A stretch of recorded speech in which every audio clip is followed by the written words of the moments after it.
Good afternoon and welcome. My name is Nilanjan Sarkar, and I'm Deputy Director of the South Asia Centre here at the London School of Economics. A very warm welcome to all of you to the first event of our term, our online event, and we're delighted to have all of you with us today to this afternoon's event titled Recycled Futures, E-Waste in South Asia. It's not a point that needs to be belabored in any way, but just because I have to give a brief introduction, I'm going to say that e-waste is a growing environmental issue across the globe. In South Asia, a lot of it goes through official recycling and upgrading.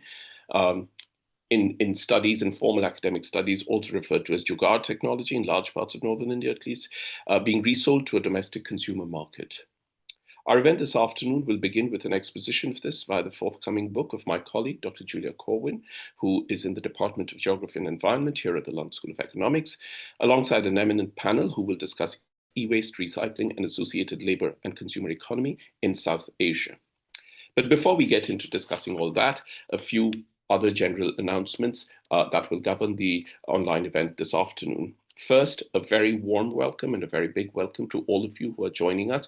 Thank you for all the interest you have shown, the emails you've written, and for joining on YouTube just now. Across time zones, may I add. And I also want to say that we've been very, very encouraged by the interest that so many of you have shown. Some of you have actually written in to say that for various reasons you can't attend the event this afternoon and a recording and would like to know if there's a recording available, which there will be. The event this afternoon is being held via Zoom and is being live streamed on YouTube. As you can see, the chat function is enabled for you. Please do type your questions over there, and I will pose those questions at regular intervals once the initial remarks have been made. You can send a question or pose a question to a particular speaker, an individual speaker. You can also pose a question to the entire panel, and I will ask the questions accordingly. If you are going to ask a question to a particular speaker, please do mention that in your question so I know who to ask it to. If you are the kinds who tweet and do those sorts of things, then please do tag us. The Twitter handles are available alongside the descriptions of the speakers on YouTube at the moment. I also want to add here that had this event been held on site at LSC, members of the audience who attend events at LSC have the right to ask questions at public events without revealing their identity. So in keeping close to that spirit, when I ask questions, I will not be announcing the names of the people who are asking the questions, that is members of our audience today, just so that we keep close to the spirit of anonymity. And of course, you are very welcome to ask any relevant question. It is now my very pleasant task to introduce the speakers, panelists for today's event. The order in which I introduce them is the order in which they will speak, and they're going to start as soon as I stop. Dr. Julia Corwin is Assistant Professor of Environmental Geography at LSC. Her research interests focus on the relationship between commodities, labor, and the environment. And Julia is author of Analog Labor in a Digital World, E-Waste in India and the Politics of Repair, which is forthcoming from MIT Press next year. Dr. Waqas is Associate Professor of Anthropology at the University of Toronto, Scarborough, and author of Life Beyond Waste, Work and Infrastructure in Urban Pakistan, which was published in 2023. Dr. Somjita Laha is Visiting Senior Fellow at the Institute for Human Development in New Delhi and author of Governing the Network, Trust in E-Waste Informality in India, which was published in 2022, and has research interests in the political economy of waste, informal labor, global value chains, environmental governance, and gender in development. This is, of course, one of Somjita's articles. Somjita's PhD is on a related topic. Josh Lepawsky is Professor of Geography at the Memorial University of Newfoundland and author of Reassembling Rubbish, Worlding Electronic Waste, which was published in 2018. Everyone, welcome to this afternoon's event. We'll start with Julia speaking first. She will speak for about 10 to 12 minutes and provide a summary of her forthcoming book. Julia, please speak now. I just want to begin by saying Thank you to everybody for being here. Thanks to the panelists, to Waqas, Somjita, and Josh, and a big thank you to Nilanjan for putting this together. So I'm going to try to give a brief summary of my forthcoming book, Analog Labor in a Digital World. So my research is on India's used electronics economies. My interests began over a decade ago. This research has been ongoing for a long time, and it started with looking at waste, primarily electronic waste. This comes from years of working for the New York City Department of Sanitation before I did my PhD. But over the years, the research morphed into a study of repair. And so that's what I'm going to be mainly focusing on today. So while most of us use and depend on these electronic devices constantly, we're all on them right now, every single one of us is dependent on them, we rarely see the labor that goes into making, selling, and repairing them. So my research steps behind the veil, so to speak, to look at India's diverse used electronics industry. From observations of this industry, I draw conclusions about how centering reuse and repair when thinking about waste helps us to better understand our relationships to commodities and wealth under late capitalism and the social and environmental consequences of these relationships. So I'm going to try to bookend this with two anecdotes. We'll see if I can keep everything within the time frame that I'm supposed to. But I wanted to begin grounded in the site that I did a lot of my research in, which was Nehru Place in South Delhi. Every night, Nehru Place's outdoor market lights up. The market's buildings are arrayed in a long T shape, and the rows of connected buildings feature name brand computer shops on the ground floor and repair shops on the first floor. The rows of buildings are divided by wide open-air pedestrian pavilions. These pavilions have been home to many informal and a few authorized open-air shops, tables and display stands with wares that include workout clothing, electronics accessories, smartphone cases, sunglasses, printer ink refilling, lussies. To move from one side of the market to the other, you have to navigate through a maze of displays and merchants selling cheap things, all yelling their prices or offering to show you their products. As a large market complex in South Delhi featuring electronics, Nehru Place is the kind of place that confronts you with a bevy of things you suddenly realize could be immensely useful. If the price is right, and it almost always is or can be after some energetic bargaining, you realize you would love a USB-powered flashlight and a set of portable Bluetooth speakers. The outdoor market continues past dark, operating at least until the regular shops close around 8 p.m. Because the market was not initially designed to host a nighttime outdoor market, at dusk, a group of men fan out across the pavilions, setting up lights alongside all the shop tables. At just the right time, the market is lit up with standing LED lamps and business continues uninterrupted. The lamps are about 5 feet tall and made of repurposed devices from the market itself. The LED light strips rest on top of thin but sturdy metal stands so that they can be easily positioned over the many sales tables. Thin wires from the LED lights wind down the metal frame and connect to a large rechargeable battery pack at the bottom of the stand, whose weight keeps the stand upright. Every battery is from a previously disposed of UPS, or uninterruptible power supply, a device used as a computer battery backup in case of electricity outages. And all of those were purchased from scrap shops in the market. Each light's battery was formerly part of an IT system. Even though its usefulness as a computer's battery backup may have ceased, it still has years of remaining battery power. These lamp batteries were used and broken UPSs sold to a scrap shop in the market and then repaired and resold to the men running the market's outdoor lighting business. The wires connecting the LED lights to the battery were similarly procured, and possibly the lights themselves.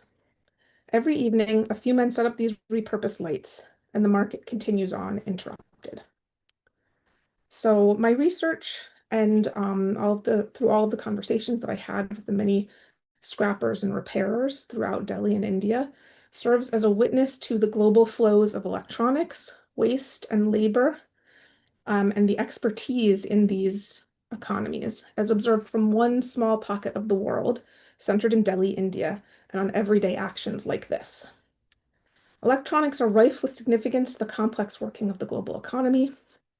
The commodity circuits necessary to produce devices like personal computers and smartphones include materials mined and manufactured from across the globe, and the recycling and disposal of these commodities has attracted significant attention to globetrotting electronic wastes. Against the common discourse on informal electronic waste, or e-waste, and the related recycling labor in India as crude, hazardous, and locally polluting, I begin from the premise that India's used electronics industries are intimately connected to global commodity circuits and technology industries, rather than being composed of peripheral labor processes feeding off the detritus of the formal economy. I demonstrate that India's electronic waste sector is in fact a powerful source of value and product creation that is integral to the functioning of global commodity production. My approach expands on scholarship on economies of recycling and the industry-wide realities of recycling, not as a municipal service, as it's usually approached, but as a secondary resource economy in its own right. I do not examine e-waste recycling as the primary way in which used electronics are reincorporated into production networks. So in other words, their breakdown into raw materials and their re-entry into manufacturing processes. Instead, I follow electronic waste as an object with the potential to become a commodity again through reuse and repair, like these market lights. This means a commodity's wasting is determined not just by legal and technical management as waste, but through its movement in secondary use markets and its multifaceted interactions with repairers, manufacturers, and traders in places like Narrow Place. These movements are spatial, social, political, and economic, moving across oceans and continents, as well as between categories of waste and value, used and new, and informal and formal. Rather than dividing electronics and electronic waste into two separate worlds, those of high-tech innovation and inventors as compared to recyclers handling hazardous and rejected material, I show their intimate yet unequal relations to one another. So my approach centers relationality in understanding global production, waste, and labor, rather than, this is where the analog comes in, rather than conceiving of people and actions as being able to be abstracted and removed from the context of relations with others. I focus on the analog nature of the world. Just as a record player depends on the continual transmission of information between its needle and the record's etchings, producing vibrations and thus sound as the needle runs along the spinning record, I argue that humans function within the often stubborn grooves of the material world. Instead of privileging the realm of engineering, design, and control, I center the intertwined relations of people and things, particularly technological objects, to bring things out of the supposedly controllable digital world and into the analog. I draw on the term jugaad in understanding such relationality. I think a lot of us are familiar with the term jugaad. To put it simply, it's a word used to describe inventive and improvisatory work or maneuvers born of necessity and with limited materials.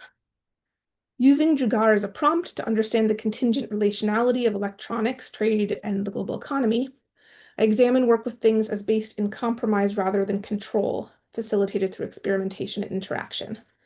This approach to working with things, one repairer just very simply explained it to me as if you look at things for long enough, you figure it out, occurs through the accumulated experience of playing with electronics, in which testing devices, improvisation, and creative repair work show repair as emblematic of broader processes of making. This is grounded in collaborative and haptic labor practices that demonstrate the inseparability of ourselves and our work from the world at hand. I argue that this has implications for a critical politics of expertise, as repair prompts us to examine haptic labor functioning through improvisation and negotiation, or jugaad, as foundational to all labor.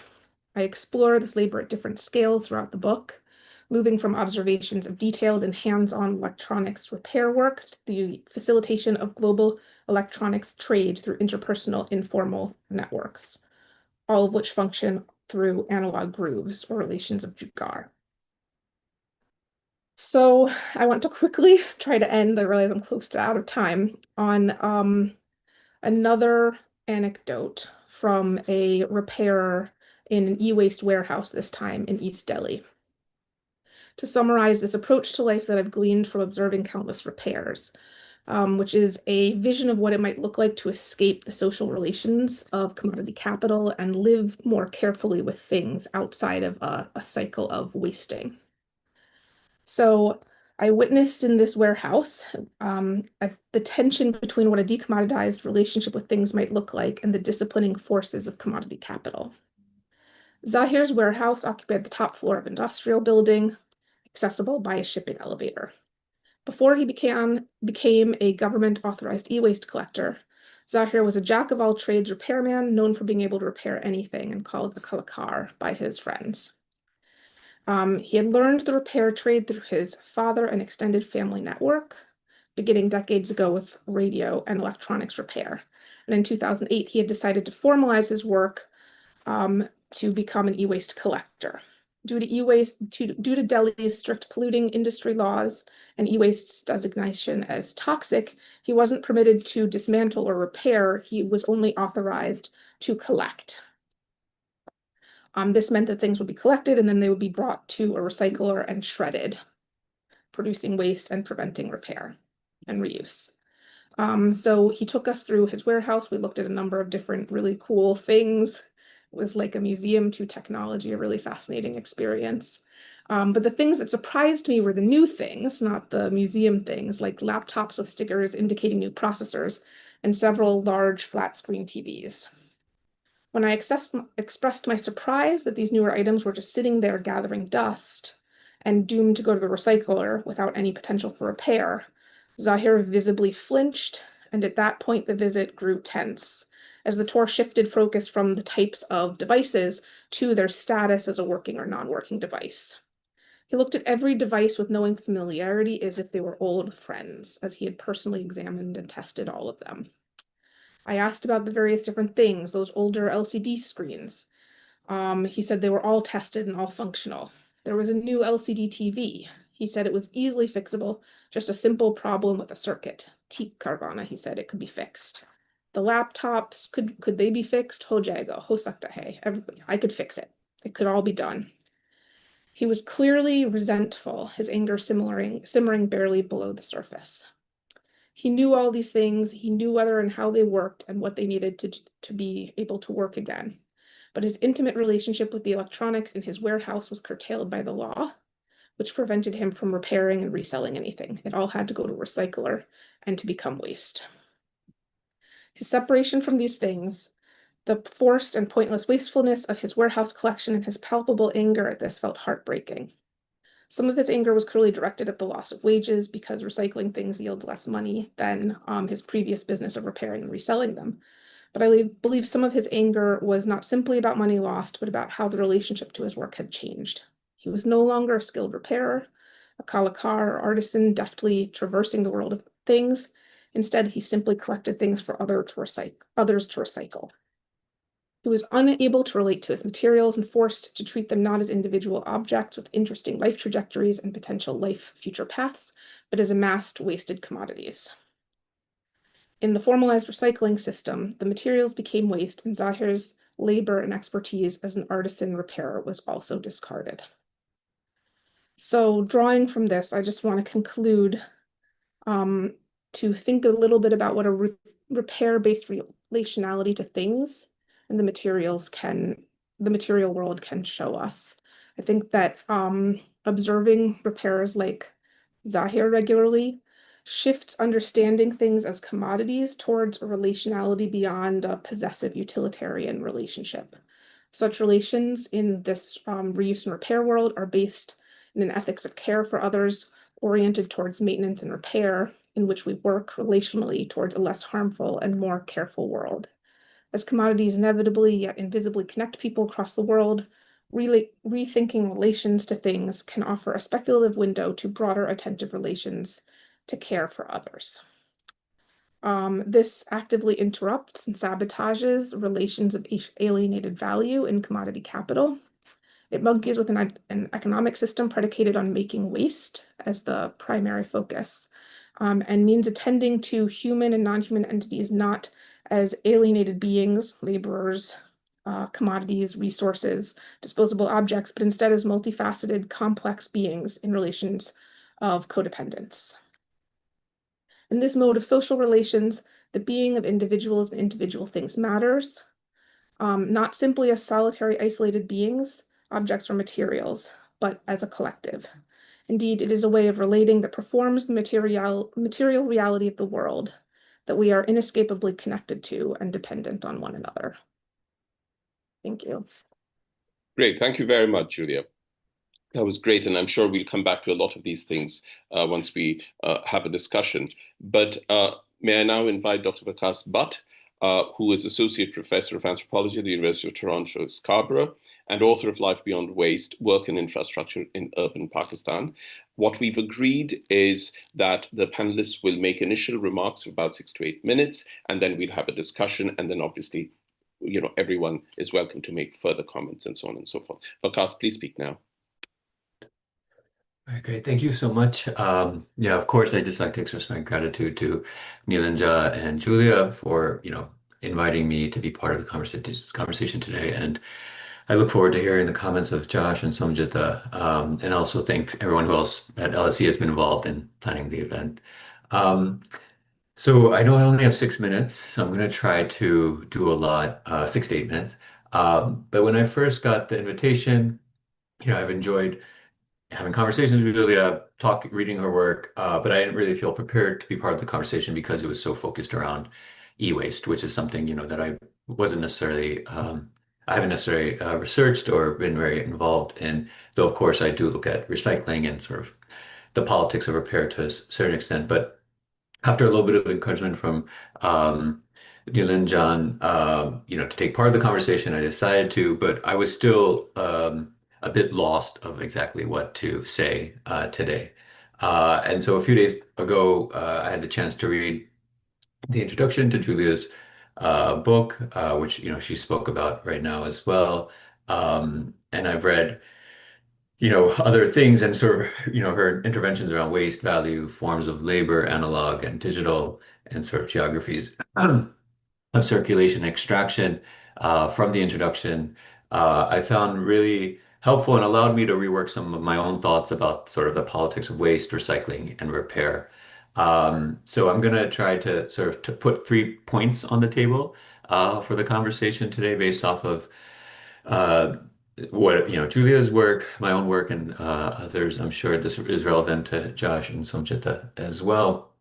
And so the 3 points are one, methodology or limits of ethnography, two, the specificity of waste work and the generality of labor, and three, translation and scale. So I'll try to get through all of these in the next 6 minutes or so. So first, I'll start with the methodology sort of point. And yeah, I just thinking through the limits of ethnography, and ethnography is also something that I'm very involved in and have done. Most of my work is ethnographic to various degrees, and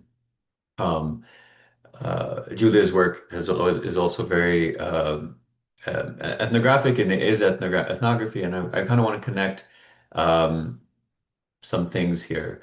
So in my work, I used, and then many others have used, infrastructures as kind of a method and concept to think about these issues. For me, infrastructure allowed me to sort of understand caste-based labor, uneven urbanization, and the disposal and circulation of waste materials. Infrastructures were I foregrounded that infrastructures, and we can talk more about what that means exactly. In a way, actually, that, what Julia said in her comments, because it foregrounded the relational or relationality.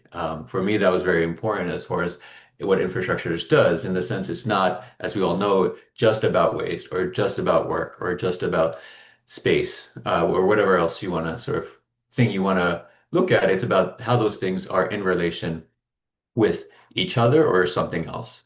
And so for me, it was about the question of a laboring casted body with its own sort of histories that are made and remade, and the uneven texture of urbanization. So ultimately, it allowed me to ask, how does waste and the work surrounding it come to reproduce urban forms of life organized along the lines of caste, class, and religion? And I wanted to ask partly Julia, but also more generally, I mean, she draws upon, at least in the introduction, patchwork ethnography to make sense of her project. And I'll let her sort of say what that is because she did it quite eloquently in the introduction, but I think it raises a set of methodological, epistemological, and conceptual problems about researching waste, recycling, repair, and e-waste. Um, and so, ethnographic approaches, even the one that I've adopted, are quite often relational or partial in some nature.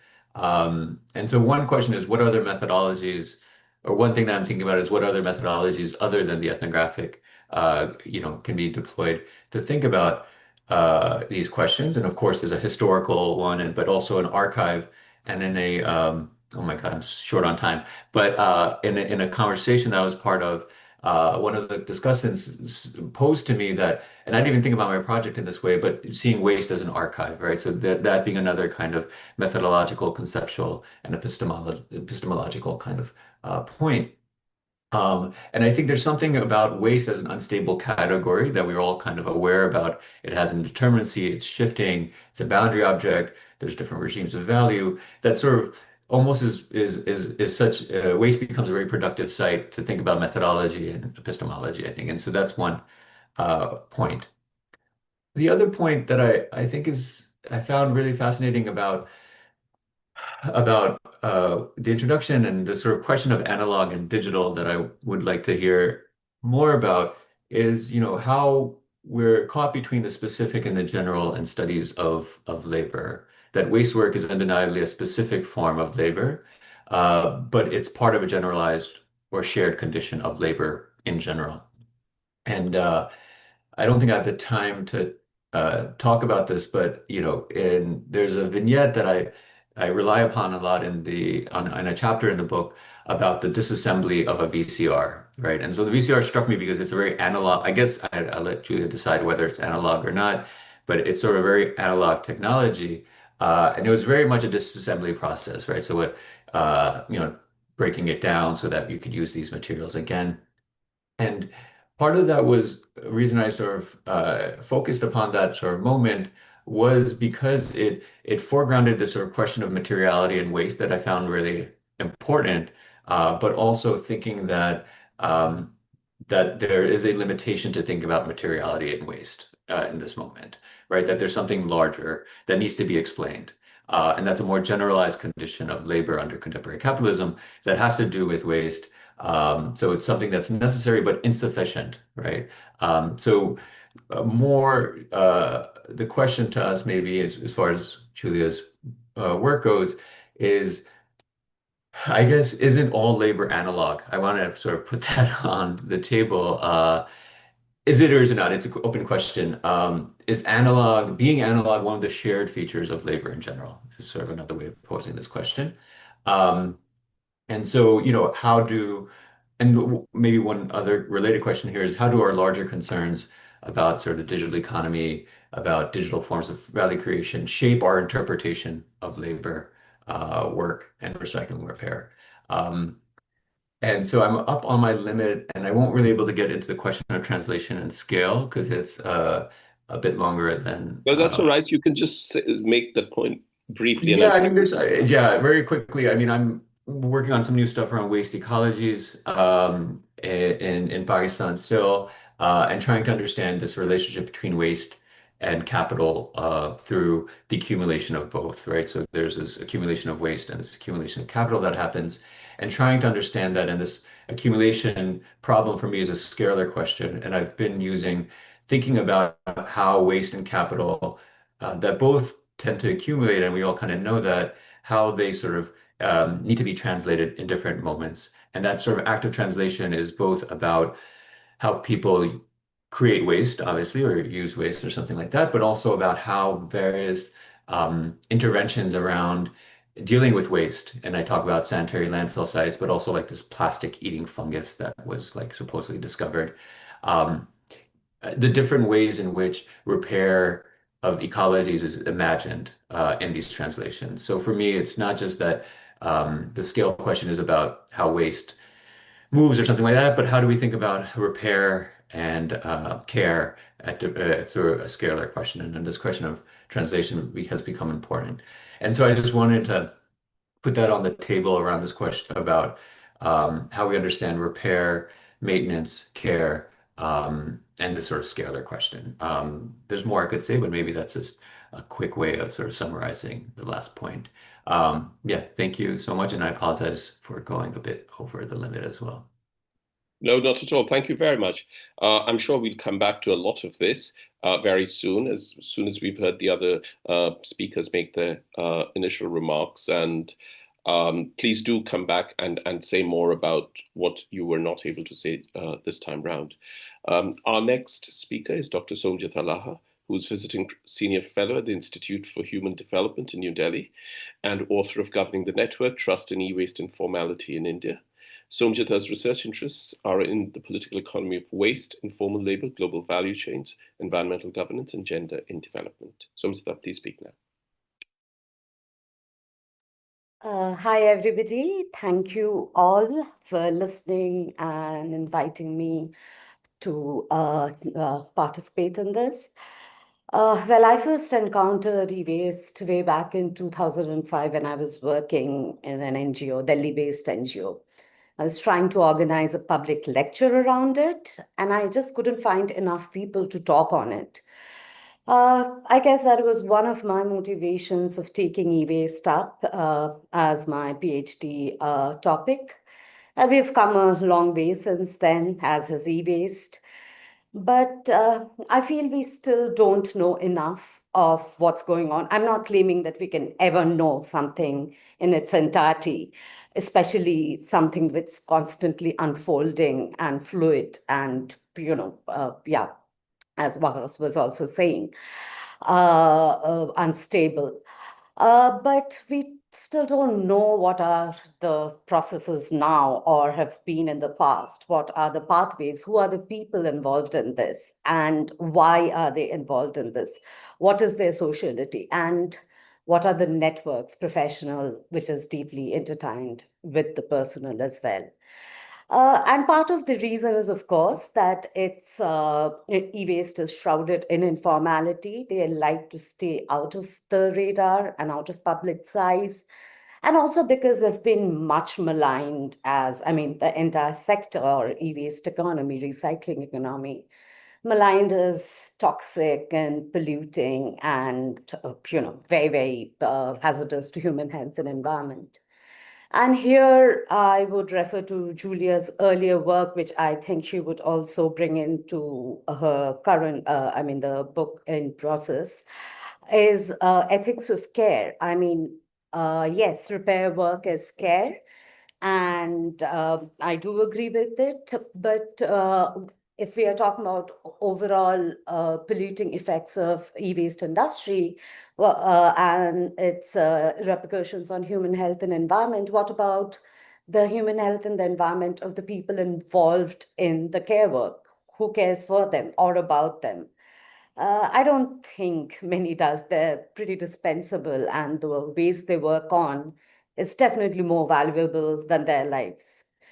Kind of brings us, I guess, to the classical Marxist question of who generates or salvages value in this case, and who appropriates it, and how is the gains distributed so disproportionately within the waste commodity couple.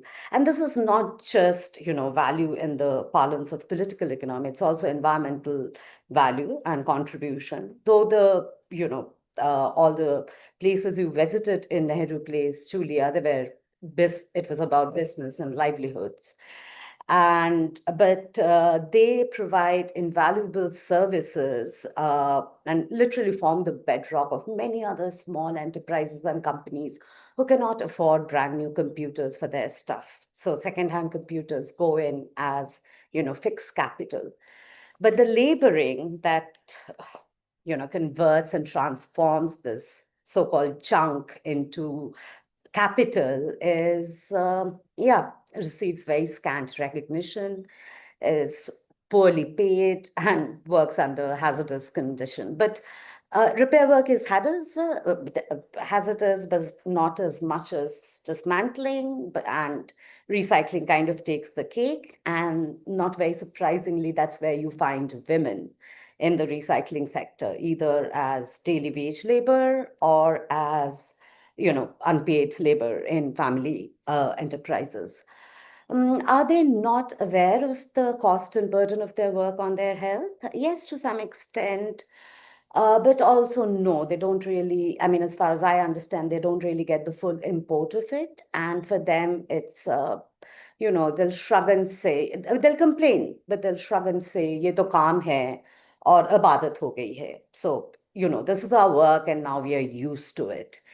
And this, in terms of the field work, and also, I mean, there are much that resonates with Julia of what I experience, but it's just another secondary market, not as big as Nehru Place, but in Delhi. And in East Delhi is in Lakshmi Nagar. And it's also not surprising that it's in Lakshmi Nagar because that's where trading, the bulk of trading and recycling and everything takes place. And that's also where the unsettled, unauthorized colonies are, resettlement colonies are, and slums are, and where the minority and marginalized community usually live. Lastly, I don't know how well I'm doing with time. Niranjan, if you can give me a sense.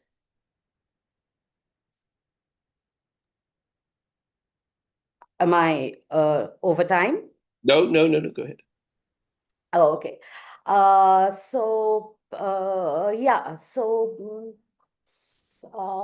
guess the last thing is, I mean, of course, it's not all informal. Formal has barged in form of big capital, formal recycling waste companies, strongly backed by the state and touted as being very environmentally friendly. But I mean, as we know, I mean, these circuits of capital are not disjoint or parallel. They are, they work seamlessly together. I mean, and they have, the formal companies have forged liaisons with the informal, learning from their expertise, their networks, their connections over time.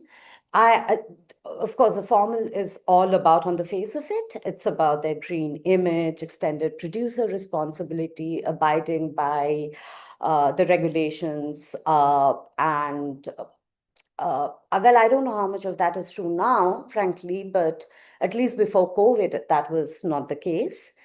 And it was sort of an open secret that everybody knew, but didn't really talk about. And I think the state capital nexus is important to also weigh upon, and where labor is, and where does labor fit into all that, or where is labor located? Yeah, I think that's really it. I look forward to the book. I think it will be a useful intervention. And while you have categorically said that you've, distinguishing repair and recycling, there is, and it should be, because these are very different streams and it's hard to deal with both of them perhaps, but sometimes the distinction is not clear. And also, I also had a methodological question,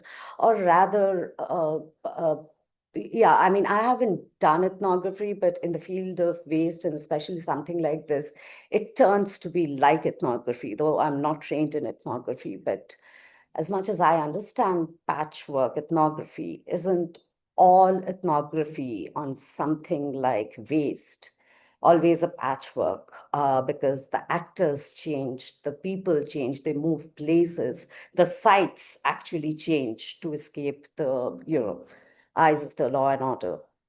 Yeah. Now, I liked your methodological part. You made it a very personalized experience, but I do think it would benefit from a bit of editing. But thanks. Yeah. Thank you very much. Thanks a lot for your comments. I'm now going to invite our final speaker, Josh Lepawsky, who's Professor of Geography at the Memorial University of Newfoundland and is author of Reassembling Rubbish, Worlding Electronic Waste, which was published in 2018. Josh, please speak now. Well, hello, everyone. Thank you so much for being here, and thank you so much for the invitation. It's a huge honor to be part of such an event. I've been reading everyone who's speaking work, and for some time, I believe, though, that this is the first time we've met. And perhaps there's some, I don't know, metaphor in us meeting online to have this kind of discussion. So very much looking forward to the conversation that follows. I am Dr. Corwin, Julia, if it's all right. We haven't met in person before, but I know your work quite well. Very much looking forward to your book. I read the introduction with real interest, so I'm looking forward very much to the full work when it comes out. And congratulations on getting that done. It's a huge accomplishment.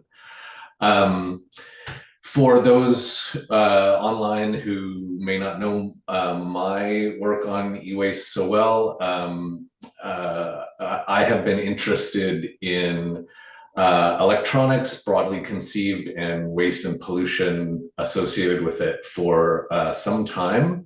And for me, for rightly or wrongly, digital technology has sort of consistently operated as a kind of I've been interested in its sort of figurative elements, its allegorical elements for the way that it kind of stands in, these technologies, these devices stand in for both our kind of hopes for the future, you know, the shiny, shiny technological futures, but also you know, nightmares of social and environmental breakdown, which is kind of an interesting set of contradictions, the way the same set of devices can be emblematic of both. And so sort of in that milieu, if you will, if I can put it that way, I want to put I guess a few questions on the table, not because I have answers to them, but because I'm interested in thinking them through with with people online. And so my first question is, when we talk about e-waste, what do we explicitly think we are talking about, and implicitly what is sort of left out of the picture, as it were? I will offer a partial answer to some of that, which is, you know, a good chunk of my work, both in the book in 2018, but very much since then, has been to try to think carefully about the work done by construing e-waste as automatically as a post-consumer problem. In other words, something that emerges once, you know, you or I, as users of devices, as we all are right now, only then, after we get rid of those devices, does something called e-waste appear. And, you know, that question is still very important to me when I think about the issues of scale and magnitude in my work. Scale, you know, for geographers is, on the one hand, a very common term, but also contested in a lot of ways. I suspect the same for other fields as well, but it's geography that is my home field. So that's what I know best. And, you know, a sort of quick analogy I like to make sometimes is to think about coming home to, you know, a flood at your home or apartment, and, you know, running upstairs and you realize you've left the bathtub running, if you happen to have one, while you were out at work, and it's now flooding your home. One, as it were, solution to that problem would be to go and grab a mop and start mopping up the water. But I doubt anyone would need to think very long about, probably the more effective solution or ordering of solutions would be to turn the tap off first. And I think a lot of the ways that e-waste typically gets approached, yet without sort of explicitly grasping it, is a mop-up approach, right? We're concerned with the waste arising after consumers get rid of devices, which is certain, you know, there are all sorts of problems that go with post-consumer waste, no question about that. But then when you contrast the magnitude of waste arising post-consumer versus the making of electronics versus the mining of the materials of electronics, the shape of the problem really changes dramatically. And it's taken me perhaps an unseemly amount of time to really wrap my head around the differences of magnitude of waste and pollution arising in what I'll call, for just as a shorthand, upstream, before we even get devices in our hands. And there's so much, you know, I could talk about here, but in the interest of time, just one quick comparison. There is copper is one of the most important materials for electronics. The electronics sector is globally the second largest consumer of copper globally. And there is a single copper mine in Chile, the Chuquicamata mine, for which there is data produced on the waste arising just from that one mine. And when you do the arithmetic, if the waste from that single mine arising in 1 year of its operation could be reduced by 1%, that would be the same as it were, mopping up almost 30% of all post-consumer e-waste arising in the European Union. So 1% of the mining waste, 30% of all post-consumer waste in the EU.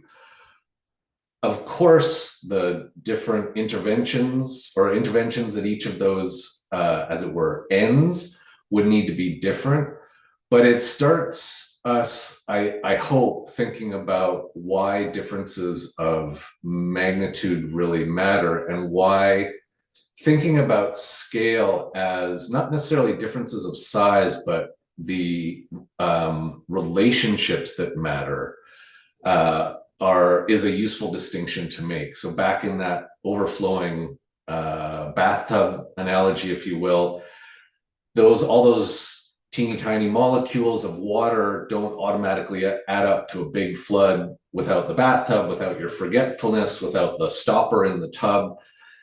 The differences of size there, yes, they are there, but they're not necessarily of primary importance. It's really the order of operations of solutions that make the difference in terms of the relationships that matter. So so that question of what counts as e-waste, I think, is important to think about, and leads us into some, at least potentially interesting discussions about how we frame it as a problem, and as a consequence, what solutions we might argue are on the table. Cognizant that there's not too much time, so maybe I'll just put my other two questions on the table, and we can then turn it over to broader discussion and questions from the audience. So one question I would put to all of us is, it comes up in your introduction, Julia, about labor as embodied, haptic, analog, if you will. And it strikes me that it's kind of amazing that we researchers of e-waste and associated waste flows almost still feel we have to make this point that electronics are dependent on, for lack of a better term, materiality, both non-human materials, human labor. that should be bananas. It really is, I think, should be bananas that this point has to be made over and over again. So I suppose my question is, what do we make of this fact that we still feel compelled after, decades and decades of research demonstrating this kind of thing over and over again, that it's still a surprise to a lot of people that the digital is material?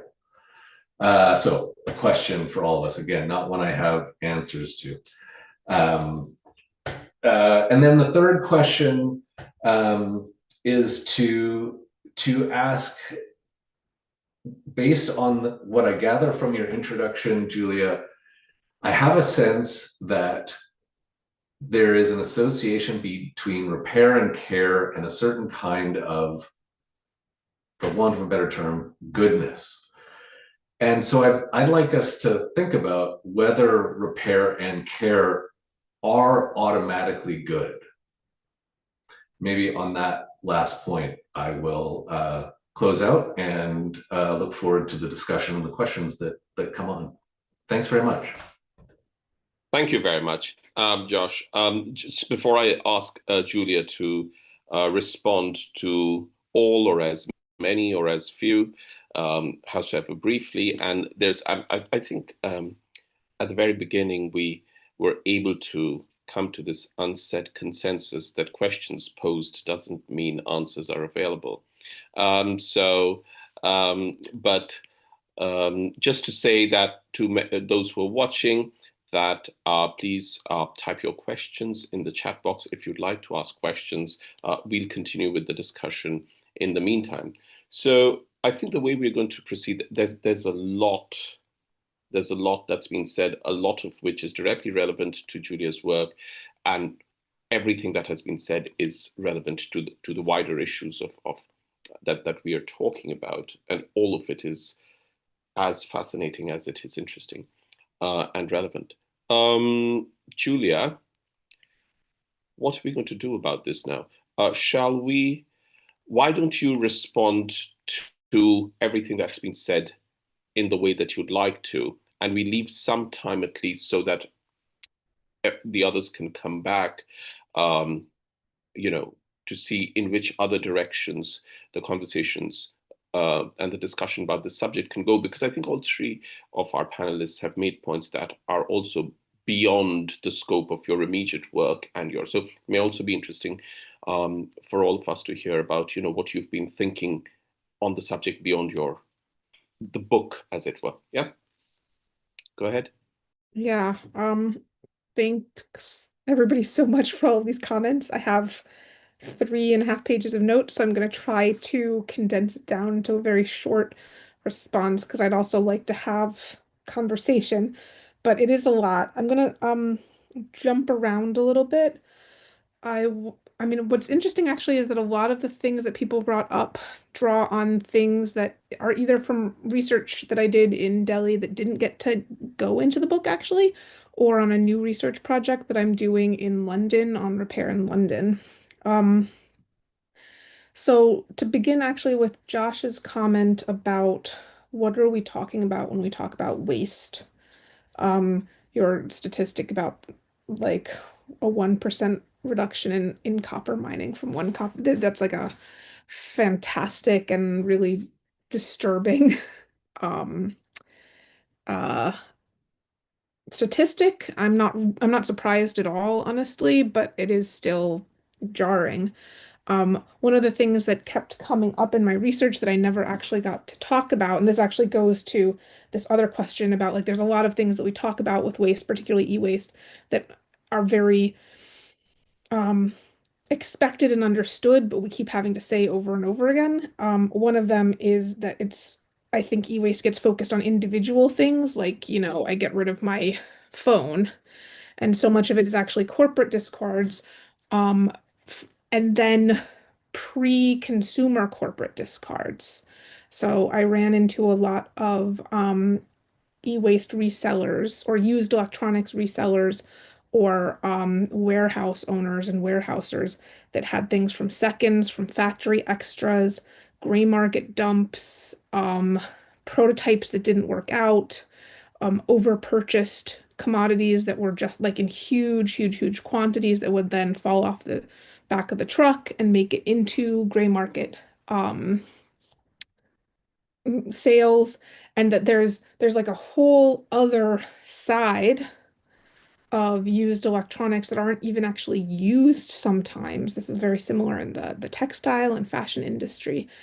And those are even harder to track and are not talked about at all, but I imagine are quite substantial quantities.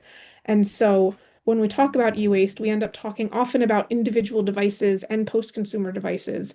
And we do need to like trouble that assumption.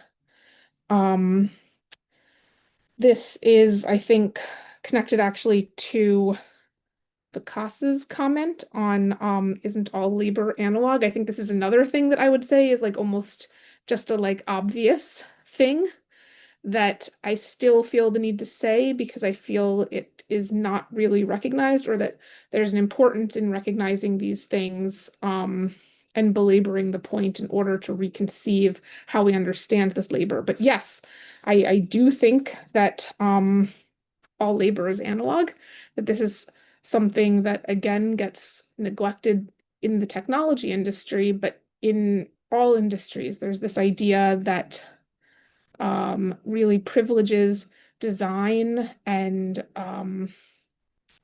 this sort of realm of the immaterial world, and that the material world often gets sidelined or neglected or devalued, and that it is this shared aspect of labor, even coding, like even very digital work, the tactile process of typing or interacting, a human interacting with ChatGPT at that interface between human and technology, is that interface and that sort of hybrid interaction is in part analog and needs to be constantly recognized and sort of pushed for not only recognition, but the significance and the importance of that kind of experience and the expertise that comes from that embodied experience that is both tactile, but also intuitive and embodied and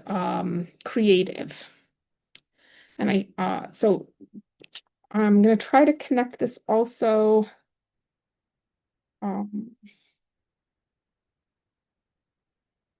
in some ways to what Somjita was talking about in terms of the different types of work and the cost and burden to people's health. Because I think this is also another interesting example of like each type of labor is also very different. And there is the very obvious hazardous work of actual electronics recycling. Both in the informal sector and in the formal sector. I, as part of my research, observed conferences where people were talking about e-waste recycling in the global north in like highly, acclaimed recycling factories that were supposed to be like top of the line, and they were still having issues with, for instance, lead contamination. So this very embodied type of work differs across all different types of labor, and I am wary of always focusing entirely on the health benefits solely because I think that they are so varied, and I don't want to also not to minimize the fact that those of us who work at computers all the time also have significant health impacts from these too. There are a lot of things about the types of work that we do that can be really physically unhealthy. And so I haven't focused as much on that because it's such diverse forms of work, and because I get wary of then any reference to e-waste sort of becoming subsumed under the hazards and being completely overdetermined by the discussion of hazards, which is not to say that it's not there.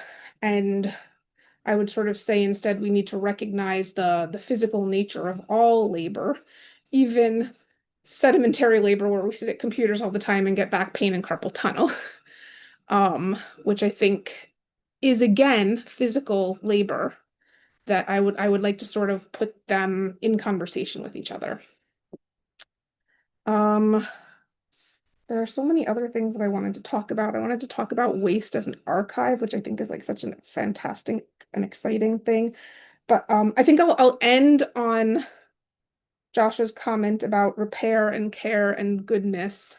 And then I would love to open up the conversation and have questions from the audience if there are there. I think this is a great question. I am actually part of a group that works on like a sort of blanket repair group thinking about repair as reparative, and we have a forthcoming article in Progress in Human Geography that's right now just dealing with a couple of final revisions. But part of this prompt is that sometimes some things shouldn't be fixed, right? That repair is not just necessarily a fundamental good. It is what is being repaired and what is being made anew, and what types of investments in life or not are being made in the process. And I think it is really important to not overemphasize repair as being some sort of fundamentally caring process, because you can absolutely repair problematic and harmful processes or things or relationships or infrastructures, etc. And so I think this is there's like an interesting tension between thinking about repair labor and what it means to repair as a form of like reparative work that's seeking to actually fix toxic or harmful relationships. And that's something that I continue to think about and have no really solid answer to, other than that it's something that we need to be really careful about. Julia, I just wondered, we don't have any questions from the audience at the moment, at least. I just wondered whether you wanted to respond briefly to the question of methodology, because both Somjita and Waqas raised it, and bring in the question of waste as archive as part of that. Yeah. Briefly so. Yeah.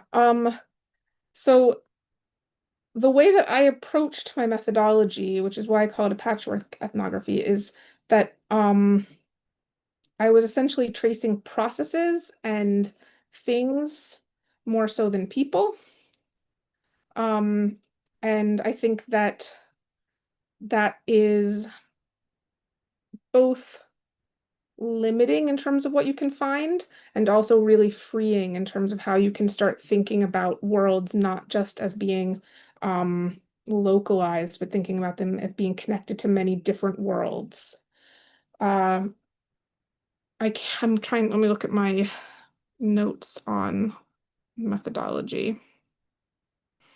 I think the other thing that I would talk about is methodologically, from a South Asian perspective, e-waste is really different from municipal solid waste or wet waste, in the sense that it is considered to be less polluting. It operates less clearly through caste hierarchies, and it is more easily and explicitly connected to global economies and global trade, which makes it fascinating, but also means that it like moves through different circuits in terms of thinking about waste in South Asia. And so, for instance, caste did not come up as much when I was doing work, although there was a certain caste of Muslims from Western UP that were likely doing a lot of the e-waste work. But it actually ended up being much more divided along religious lines.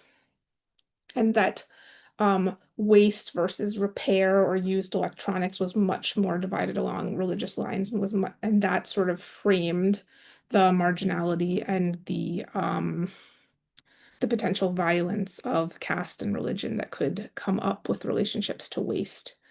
And that in that way, e-waste also, you know, as Waqas said, it's like this liminal, unstable category that means that it's both threatening and hazardous and dirty, and also valuable and contains gold and, you know, copper and silver and everything. And so e-waste pushes back at these stable categories in interesting ways, which then methodologically, I think, come out differently in research rather than if you were doing just municipal solid waste and that sort of thing. But I would be really interested to hear what other people think about it and their thoughts. Yep, right. So anyone, any further comments, or if you want to say, go back to things you were talking about earlier and say anything more in that regard? Oh, I do have one other thing to add in response to Somjita's. There was a comment about the labor not receiving recognition. And the importance of like this work is providing a bedrock for other industries. I just wanted to connect this. So I started doing a little bit of research in London over COVID because initially I'd wanted to go back to Delhi in summer 2020 to look at the repair of like data centers, like servers, and that of course got canceled. So so I started a local research project, and one of the things that I've been looking at is repair shops in London, like for regular old like main street high road repair shops, in comparison with how DIY repairers who are doing these sort of more explicitly environmentally connected work, all volunteer with repairing things, and trying to think about how much actual repairs are happening in London. It's my first attempt at quantifying, because I like really don't do anything quant oriented, and realizing that the actual waste diversion from these really unrecognized repair shops in London, who are actually, a lot of them are South Asians who are doing this work, and there's a lot of interesting like trade and expertise connections that they learn back home and bring to London, but they are not recognized as doing environmental work. And so I also think that it's really important to recognize not only the cost to health or the marginality of doing this type of work, but also that this work is actually environmental labor that is deferring waste, that can be on quite a significant scale, that is often not recognized because people who are doing more visibly and explicitly environmental work would get the credit of that intervention. Okay. Anyone wants to come in and say anything further, more?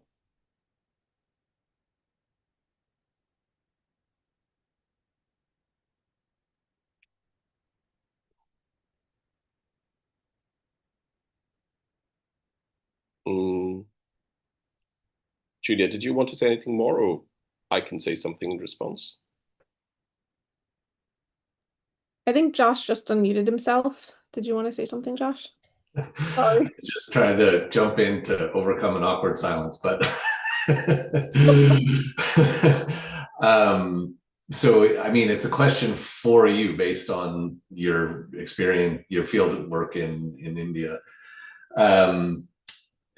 So I guess I don't know. Maybe a year or two ago, I came across a European environmental NGO's report about the destruction of surplus electronics, surplus from online retail in Europe, and basically quantifying in dollar terms the amount of, like, effectively, this is brand new, these are brand new devices that either don't sell, or they are online retail returns. So for whatever reason, someone who ordered something sends it back. Anyway, by their estimates, it's something like 600 million. I'm looking at the document now. 600 million to 3.1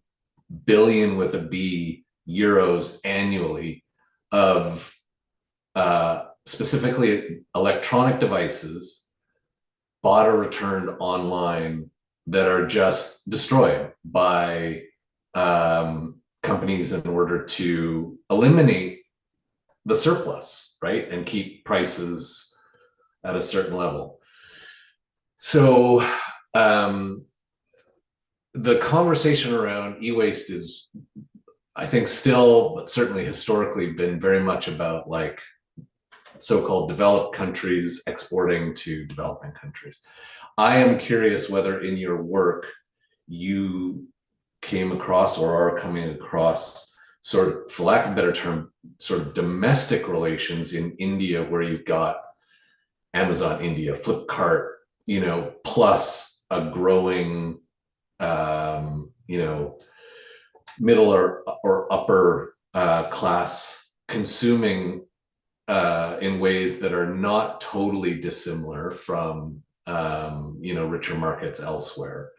And so do you have a sense of the proportion of devices coming to the, I don't even know, I mean, to your point about these categories being slippery, like, are those retail returns or surplus making their way into the market? And what are the terms we would use? They're not waste, they're not secondhand, because in many cases they wouldn't even have been used yet. Have you come across that kind of stream of devices in your work, or?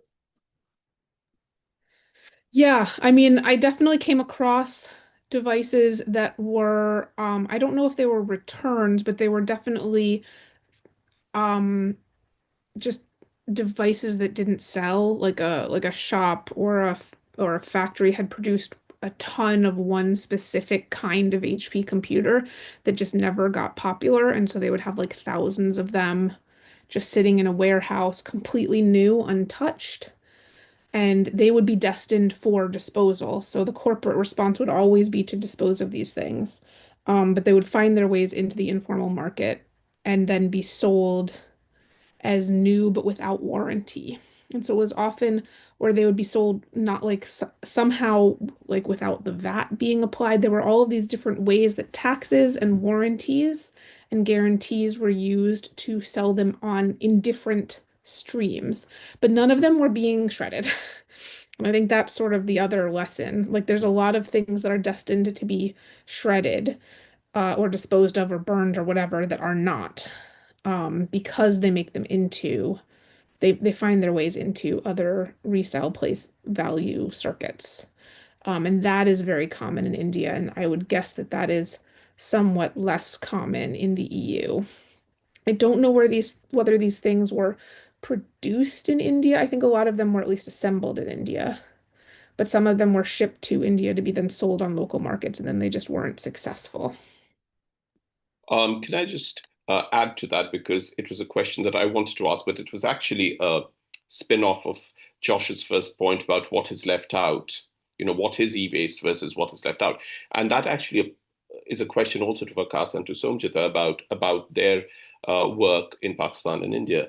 Is, for instance, over here in England, when we work in institutions, machines, photocopiers, laptops, desktops, etc., they have a certain life. A lot of the stuff that we use are actually not bought by our institutions, but are actually on lease from sort of, you know, retailers who are somewhere in the supply chain. And after 5 years or 7 years or whatever, when they become, I suppose the word is eco-inefficient in our registers, we trade them for newer, more modern, more eco-friendly and better versions. Now, what happens? Is there such a system in Pakistan and India, etc., where, let's say, large companies, large employers, universities do the same thing? Or, I mean, because I was very struck by something that Julia said, which is about seconds, especially in the fashion industry. And, you know, there's this huge debate at the moment in the West about, as all of you must know, about, you know, very cheaply manufactured clothes, which people buy and then they dispose, and there's the whole clothes thing. But I don't want to go off in that direction. But I did think when that conversation began, and then Josh made the point about, you know, what is e-waste? And in identifying e-waste, are we then able to imagine what is left out in that identification or the ring fencing of that category? Which is a very important and almost philosophical question. I study history, and, you know, we've been grappling with what is history is about what is left out of what is history. But I was wondering whether that sort of a market exists in South Asia, where you have people who've used a machine for a certain amount of time and then given it up for eco reasons, and thus created waste market, if you see what I'm saying. Yeah, absolutely. And also, I'm curious to hear if Somjita saw any of this in her research, as well as if she had a response to Sorry, John. just sorry to interrupt you, but the reason I came to this question was because, and I think I wrote you after reading your introduction, Julia, just after that, in your description of Nehru Place, is that one of the questions is, where are they getting these gadgets from that they are then recycling and repairing? What is the supply chain and source of that? And that's where this question is also coming from. Because, as you know, I mean, we get emails over here all the time saying, your lease on this has run out and that has run out and so on. Thanks. Yeah, I mean, so a lot of it is coming from corporate discards. I had recyclers who would talk to me about this regularly, that things would have a 3-year warranty, or they would be leasing things. It's usually 3 to 5 years.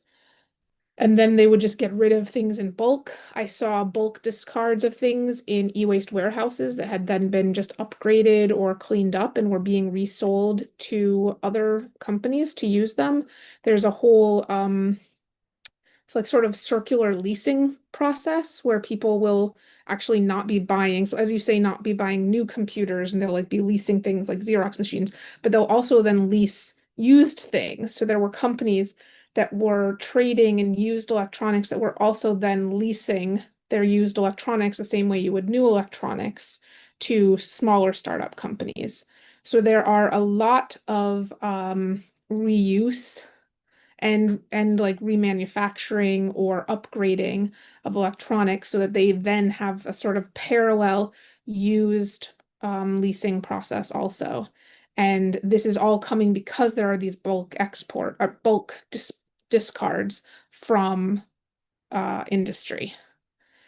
Because that then basically gives you this huge quantity of materials that are all the same. Like if you're getting rid of, an entire corporate fleet of computers, because every few years you upgrade and you get rid of them in bulk. This is how they get that material. So a lot of it is absolutely coming from local industry that is upgrading. Waqas, did you want to say anything about this in the context of Pakistan? Yeah. Oh, sorry. No, Somjita, go did ahead. Then you? Somjit, I can speak after you. Yeah. Okay. No, I mean, I not directly to kind of what you're asking, but kind of Julia's response had me sort of, one is that I really appreciate you that like it was more in the discussion, and obviously when in the introduction I had a sense of this, but this sort of distinction between recycling and reuse that, I think a lot of what you're just describing, I keep on putting into the category of recycling, because that's sort of what I myself have done. And then I kind of need to do a mental kind of like, oh, well, it doesn't quite work that way in this context. But I mean, one thing that and this kind of has, I guess, related to what Josh was maybe saying as well. Um, and I wanted to get a sense of, like what are the kinds of relations these people build with these sorts of places where they get the waste from, right? I mean, I mean, informal recycling, just generally, there's a complex system of, advances and exchanges and these kinds of things that allow, you to constantly keep the material in motion or in circulation, right? And indebtedness is part of it. I mean, there's so many different types of financial mechanisms that kind of work out. And just in the context of informal, like your discussion on sort of VAT, right, not being applied or not, like this question of, the formal and the informal as far as these exchanges go. I mean, I just want to sort of hear more about that, because I mean, maybe in other parts of the book, I, don't know. But in the context of a reuse where you're actually, or repair, where you repair something and reuse something, not as is, but in a certain way. Um, how do these kind of relationships of exchange and circulation, kind of how do they play out? And I guess also, I mean, for informal recycling, and so there's, I'm sure are aware, like, there's like waste traders and these people that are, kind of middlemen, right? That like are linkages that allow for the circulation to happen. And those middlemen have a certain relationship between economies of scale, right? I mean, they kind of are able to move across both physically, but also kind of in their knowledge, right, of stuff. So, part of me wants to understand more about how this works as far as the reuse market you're kind of looking at. And it seems like it would be different, right? Because it's not, yeah, I mean, the attention to types of copper, for example, which is like a big issue for my work and also in informal recycling, may not be as relevant. They don't need to know the different qualities of copper in its particulars. I don't know. I mean, I'm just like speculating. Um, so yeah, I mean, that was just something that I was thinking about in this conversation that maybe, I don't know if you have some thoughts on that, or you talk about it in the book. Yeah, I do have a question about, or a comment about caste and religion that I think is quite significant. I mean, significant, obviously, and important, but I'll set that aside and we can come back to that later. Somjita, sorry, you had raised your hand. No, it was in line with what you were asking, and then Julia and Waqas's response. Yes, there are definitely, leases of used computers, primarily computers, and how these things reach, the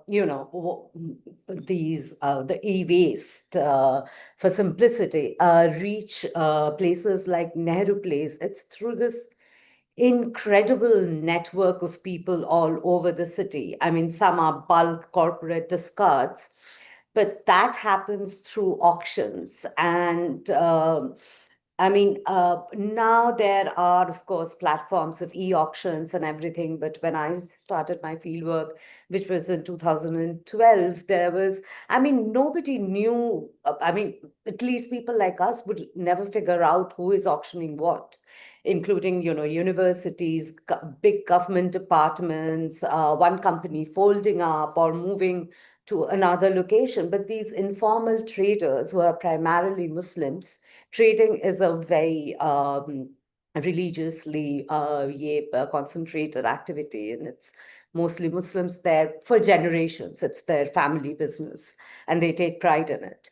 But they would find out, and they would reach there and pick up the stuff. They would bid together, forming collectives, because often the amount of material that is being sold is way above the potential of one trader to buy. And as Julia was saying, the repair and reuse part or trajectory of e-waste has way more returns than recycling. And all that can be potentially reused and repaired with some or a lot amount of work. The traders do it to a certain extent, but they don't have the skill and expertise of the people in the Nehru Place, where there are actually engineers sitting there, and there are people who have just learned hands-on. And I've seen people from Kashmir coming there to buy computers. I would take my computer there for repair. And yeah, so I hope that answers your question. Great. Waqas, you did want to make a point about caste. We don't have much time. We have a little over 5 minutes remaining. And please do make that point. But I just wanted to say one thing, which I'd love to hear as closing remarks from all of you, because it's this conundrum we find ourselves in. I mean, this is not my subject of expertise research, by any length. But so my question actually comes from the position of being a consumer, which we all are in different ways. And that is, what is the relationship to the concerns that all your studies have raised? And I've read bits and pieces of all your writings as to prepare for this event, and the question of regulations and law that we have to follow. Right. So this whole thing of returning after a 5-year lease, and I'm constantly battling this, but even at a daily level, in England, for instance, your council gives you different colored bins to put your your waste in, and you have a brown colored bin for this and a green colored bag for that. The point is, in the context of e-waste, what is the relation? Because all of this exists within society, and the one society that we all live in, and we are increasingly realizing, thankfully, that it impacts all of us. But what is the relationship between the regulations and the laws that are being brought forward to make the planet better? And what kind of surplus and waste adherence to those laws are creating as part of that same very system? I'd just be very keen to hear from all of you. The question came to me actually from the copper mine example that Josh, you gave, because it's not only a shocking example. I mean, I obviously didn't know it, and just the little bit that you said, but it actually raises a much larger question about the flip side of the example that you used this illustration for Waqas, cast. No, I mean, it's just, I mean, one, the kind of, to Julian, Somjita, what you were saying as well. I mean, one is that sort of this boundary between religion and caste is, a blurry, it's like a very blurry one. And it's sort of and in my work, there is a kind of, the relationship between religion and caste is framed within a kind of nationalist sort of project of, in Pakistan, is sort of a Muslim nationalism, and that kind of shapes, like, for example, like the kind of question of caste around Christianity and Hinduism and these kinds of things. So it was just sort of a point, but about that. But then Samjita's sort of comment about, that. I mean, I was really sort of intrigued in the way in which caste networks come, with certain types of capital, right? And that allows people to enter markets where, like Samjita's point, like I mean, in my sort of fieldwork, it was the more money you have, the greater possibility you have for realizing value, right? So it's sort of this ability to sort of mobilize large sums of money in buying waste and then exchanging. So that process, and that quite often what I saw in that was that people were able to draw upon caste capital because in the relationship to land and settlement and these things to then enter into this sort of waste market in a different way. So that was sort of just, I mean, you don't have to do this, but I was curious to see if that kind of way of approaching caste, I mean, which you're probably, I'm sure, aware of, kind of opens up this conversation, I guess, for you a little bit. And then, yeah, so that was it. I don't know if you want to address, I mean, we're almost out of time, so I don't want to, it was sort of more just put on the table. Julia, do you just want to respond briefly to the point that Waqas has raised, and also to the law and regulation one, if you'd like to, and then we just, yeah. Yeah, I think the question of caste and religion and networks and caste capital is extremely important. I mean, it's like I keep being like, that's true. I had discussed this in chapter 3. I discussed this in chapter 5. Um, part of my argument. Oh, excuse me. Part of my argument is that these networks, if we're thinking about the sort of analog as the analogy that I'm using, that the human networks, and actually what Somjita was talking about exactly in terms of auctions and traders and across India, the various different connections that people made, how specific markets are connected to one another. All of these things happen through community. And this is another really important part of the story that is what enables all of these connections and networks and economies to function. There were so many people who were knew each other or were related to each other or had kinship networks through caste or community that were essentially the infrastructure for these industries, right? And there's a lot more research I think that could be done in this world that is,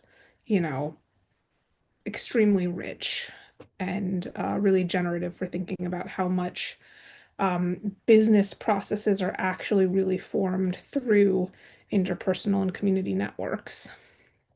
For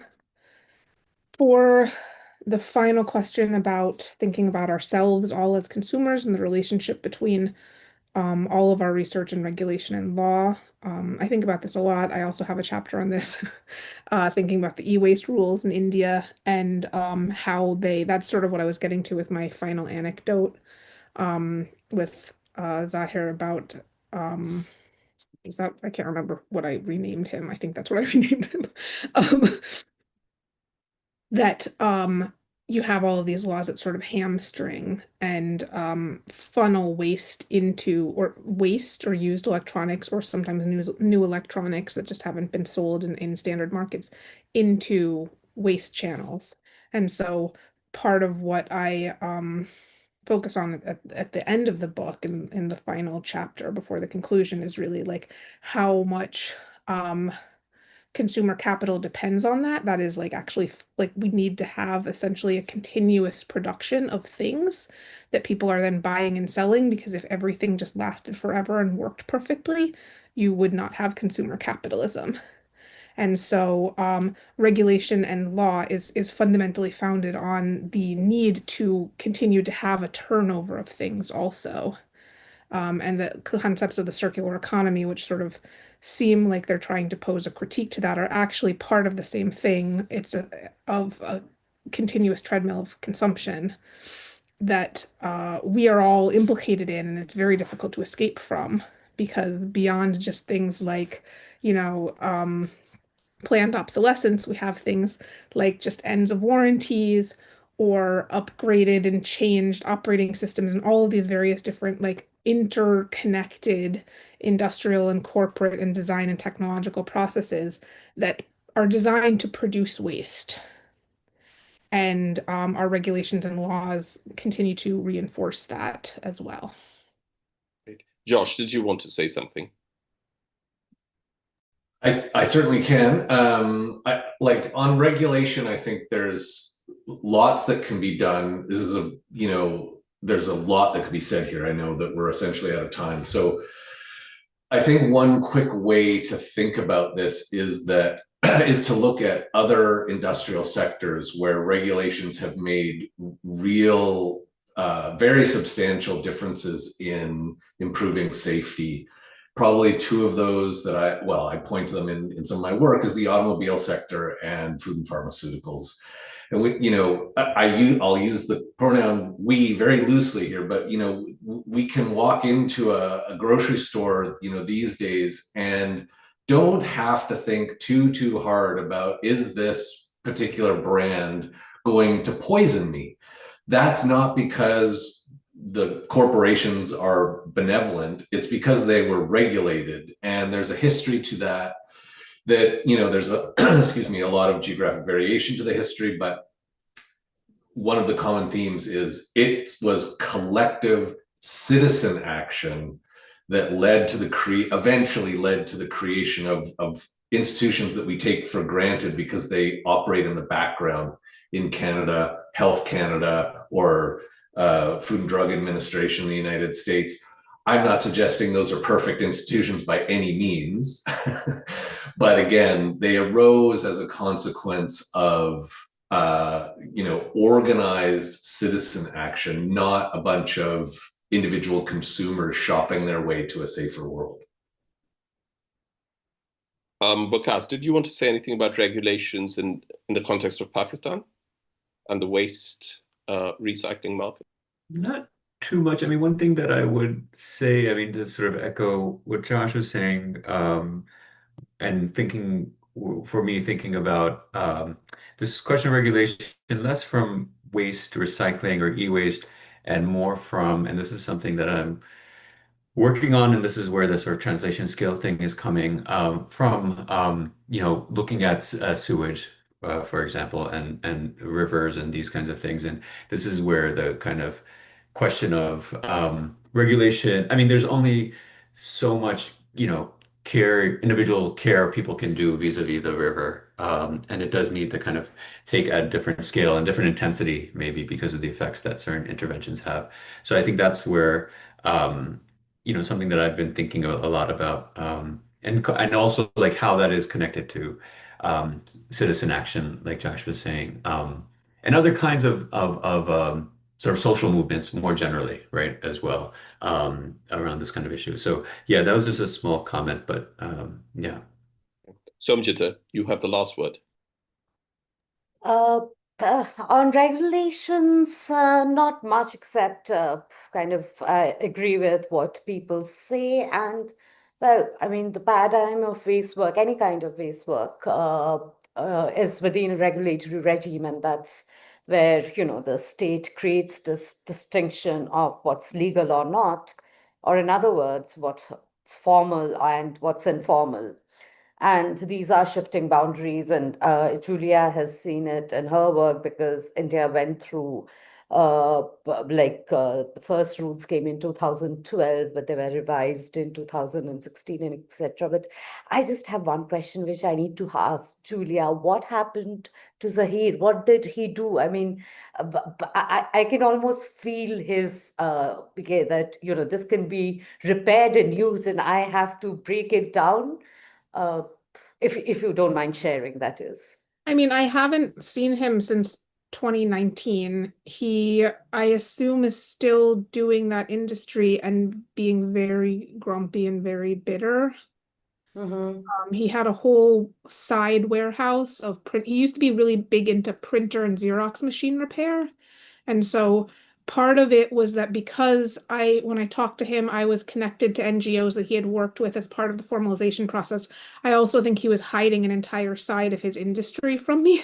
And I think it's possible that he was actually doing a lot of repair on the side, but he still did have to legally stick with this sad warehouse of stuff that was all going to get shredded and was all going to go, you know, be just like cheaply disposed of.